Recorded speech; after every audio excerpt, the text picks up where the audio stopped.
Now we're going to get into arrays a little bit, so let's go ahead and let's get back into making the habit of making our main function like this, and we'll just declare stuff inside of there, and we'll call main down here for now.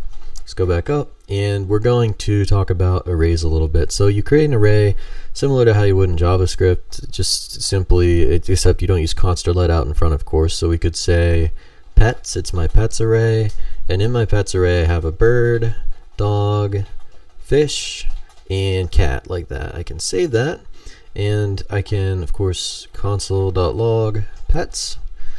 Let's see that in action just to make sure that works. And we see our array of pets, and you can of course get each individual pet the same way. So if we go back up here and we say like pet 0, we're gonna get bird, right? Run it. Indexing always starts with 0, and then same deal, we go back up, we can change it to like pets 3. If bird is 0, dog is 1, fish is 2, cat is 3. We should get cat. Yep, we get cat. Perfect.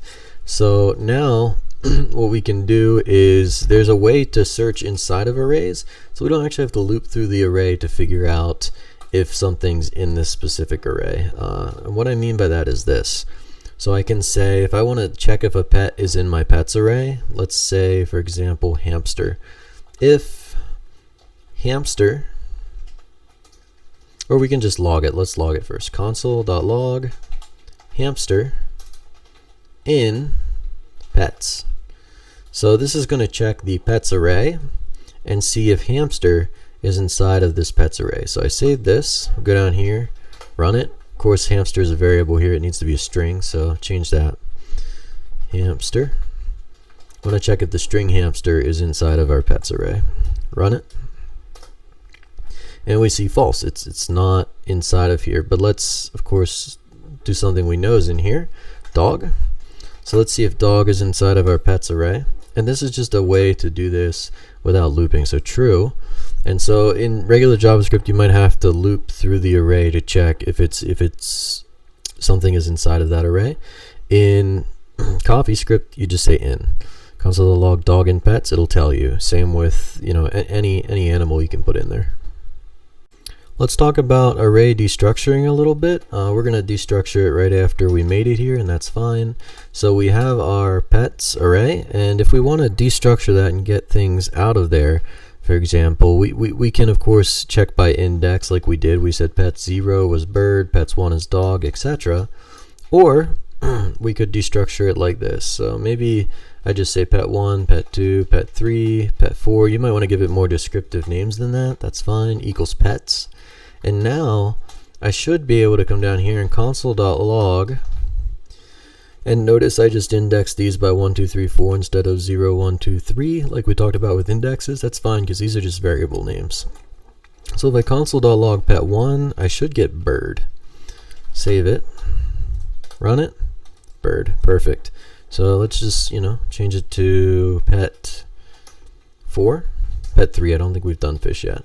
So pet 3 should be fish. Of course fish has the index of 0, 1, 2, so if you were saying it the other way you would say console.log pet 2 like this if you want to get it by index. But if you want to destructure it, you can of course call this whatever you want. You don't have to call it pet 3. We could call it fish if we want, so we could say fish is the variable name, and instead of saying pet 3 here we'd say fish, and we'll get fish 2 times because we'll get fish here and fish here. Let's see it. Oh, just kidding, we get an error. Pet is not defined. My bad, it's pets. So go back here, pets. So to get something by index, you say pets array and then you say it. In our case, pets 2 is fish, 0, 1, 2, and then fish is the destructured way. Let's see it. Clear. Boom. Fish, fish. Now let's talk about slicing arrays. So we want to get a piece of this pets array. We just want to get a couple of the names. So we can just create a variable. I'm calling mine subset, and I want to get a subset of the pets. And to do that, I can sort of use this indexing we talked about earlier, where 0 would get us bird, 1 would get us dog, 2 would get us fish. If I want to get bird, dog, and fish, I can say 0 dot dot 2. And if I log that subset variable that we sliced from pets, we should get bird, dog, fish, and it leaves off cat. Yep, and I tested it up here as an example before this. So if I want to get everything and I don't want to leave anything out and I just want a copy of it, I just put nothing on both sides and I do this. Boom, we get all of them. Now let's suppose we want to get just dog, fish, and cat, right? And leave out bird. I can say 1 because index 1 is dog, and we're going to get 1 to the end. So we should get dog, fish, and cat. Perfect. And now let's suppose we want to get from the beginning to a certain point, right? So bird is 0, dog is 1, and I just want to get bird and dog, so I can say pets dot dot 1 like that. And so nothing at the beginning means it gets everything from the beginning to the next number. So we get bird and dog.